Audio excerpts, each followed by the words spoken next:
Okay, we're now in the section 04 CSS. It's the CSS styling, and we're going to sort of revise and expand on the styling techniques we can use. But before I do that, just like to show you some very good resources. The link is in the document here in CSS. Here's the link to this area on Google. And if we come in here, there's a lot of very good information about styling. And obviously we've got the Word document here that has this. It also has a nice little diagram at the end that shows the many different ways we can style components. But what I'd also like to show is that actually, if we go down further, because lots of CSS styles are changing to make it more enterprise level, there are lots of new different types of pseudo selectors coming in. I'm not going to go through those, but it makes it working at an enterprise level rather than having it in every component. But we'll see ways how we can centralize our styling across multiple components when we go through the course. So the first thing to remember is that when we it's going to 04 CSS Lite. Remember that a web component custom HTML tag is a regular HTML tag, and so can be styled accordingly.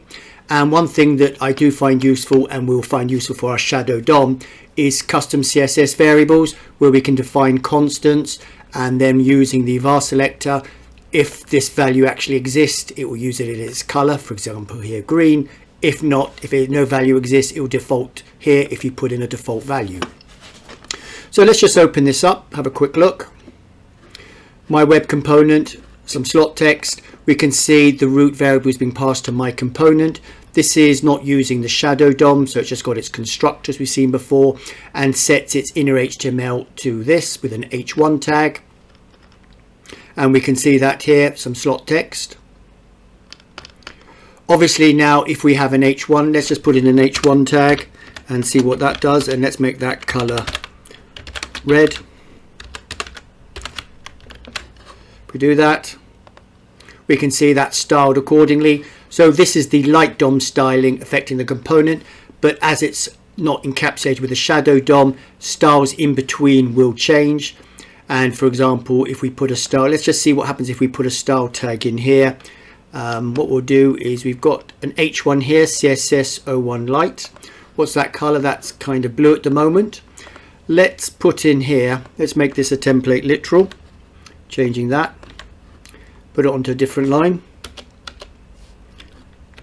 and let's just put in style, see what this does,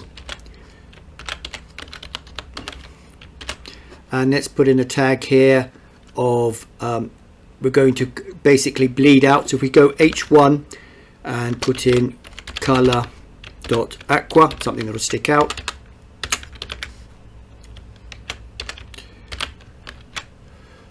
What happens here?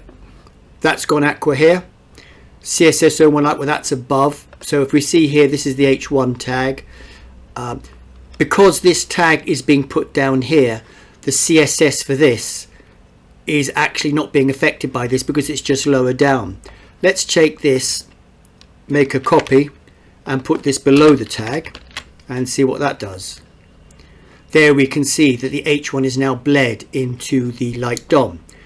It didn't do it up top here because this was obviously this is lower down, so the style sheet is lower down. This will pick up the h1 from the page level or not be affected by this. But we can see that once we put some styling in a web component that doesn't use a shadow DOM, how it affects everything down below. It bleeds out. So with that, we'll keep that in. We'll just reverse the changes. So to there.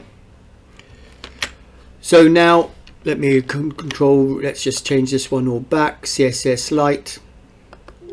Let's discard the changes. So now if we go into custom properties again, but using the shadow DOM. So we've come back to our component, my component, we're using the attached shadow, creating a shadow root. We have styles here. So if we open this up, let's have a look what we've got. We can see that this style div element, some slot text. What are we doing here? We've got a div, so this div is taking on this color here. Notice how we can pass in the primary color value from up top here.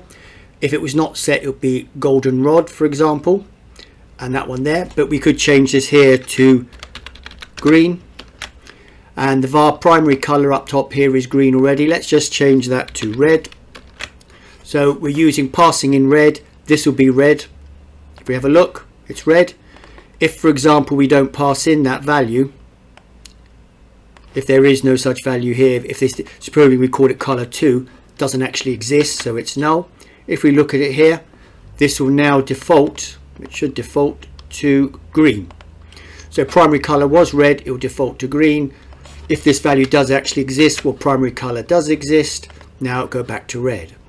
And I think custom properties, custom CSS variables are probably the best way. What one has to remember with a web component, are you just using it for your own development or your own team, or is it like a third-party component, in which case you want to make it user-friendly and probably for them to do things on the page. So you don't need to have all these rules. It really depends what you're using your web components for, whether they're being sort of made available to other people who can then customize them accordingly.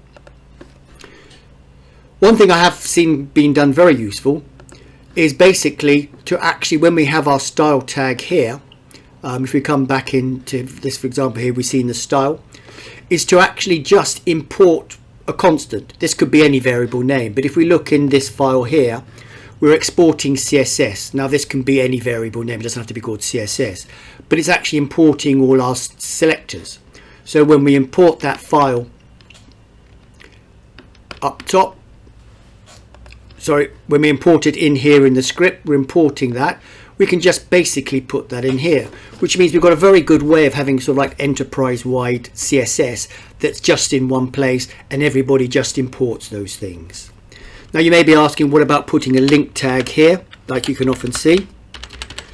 This is a way you can do it. It's not recommended, in a sense it's not good for performance, but in some ways maybe one of the only ways one can do this. But as there are new ways of having sort of enterprise-wide styles that are available to all components, you may not need to use that now. And I think actually rather than having a link to an external style sheet, I think just this system here of importing an external global CSS set of selectors is probably the most useful way of doing it. So with that is the basically for the using the custom variables and the light DOM, and we've seen the example of bleeding out and with the DOM. So when we've got our styles in here, let's have a quick look at our styles. We've got the color is primary color, that's fine. These won't bleed out. So what we'll do is we'll move on to a few other ways of styling the slot and the host element itself in the next few lessons. So I'll pause the video here and we'll make a new video.